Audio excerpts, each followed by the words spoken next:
தேவ ஜனங்களாகிய நாம் அதிருப்தியானவர்களாக இந்த பூமியிலே வாழக்கூடாது. எப்பயுமே திருப்தியானவர்களாக வாழ வேண்டும். அப்பொழுது மாத்திரமே நம்முடைய கண் தெளிவானதாக இருக்கும், நம்முடைய பலன் முழுமையானதாக இருக்கும். நாம் திருப்தியோடு வாழும் போது மட்டுமே நாம் இந்த பூமியில எல்லாவற்றையும் சாதிக்கிறவர்களாக மாற முடியும். நமக்குள்ளே அதிருப்தி வருமேயானால், அது கணவனை குறித்த அதிருப்தியா இருந்தாலும், மனைவியை குறித்த அதிருப்தியா இருந்தாலும், பிள்ளைகளை குறித்த அதிருப்தியா இருந்தாலும், தொழிலை குறித்த அதிருப்தியா இருந்தாலும், அந்த அதிருப்தி எல்லாம் நம்மை அசுத்தத்துக்கு நேராக வழி நடத்தும். அந்த அதிருப்தி எல்லாம் நம்மை அசுத்த ஆவிகளிடத்திலே கொண்டு போய் விடும்.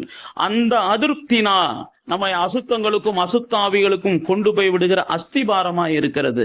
சிம்சோனை நாம் பார்க்கிறோம், பெரிய பலசாலி. அவன் தன்னுடைய மனைவின் மேலே அவனுக்கு ஏற்பட்ட அதிருப்தி, அந்த மனைவின் மேலே ஏற்பட்ட அந்த திருப்தி இல்லாத சூழ்நிலை, அவன் வேசிகளை நாடுவதற்கும் அசுத்தங்களை செய்வதற்கும் அசுத்த ஆவிகளுக்கு இடம் கொடுப்பதற்கும் முழுவதுமாக தன்னுடைய தரிசனத்தை இழப்பதற்கும் தன்னுடைய வாழ்க்கை இழப்பதற்கும் தன்னுடைய சரித்திரத்திலே பெரிய கருப்பு புள்ளி உருவாவதற்கும் அவன் காரணமாக மாறுகிறான் என்று நாம் பார்க்கிறோம்.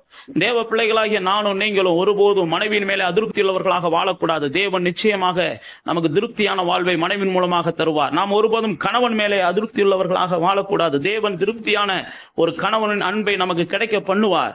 ஏனென்றால் வேதம் சொல்கிறது, திருப்தியாய் இருக்கிறவன் தேன் கூட்டையும் மிதிப்பான், அவனை எதுவும் அணுகாது. அதனால சந்தோஷமா திருப்தியா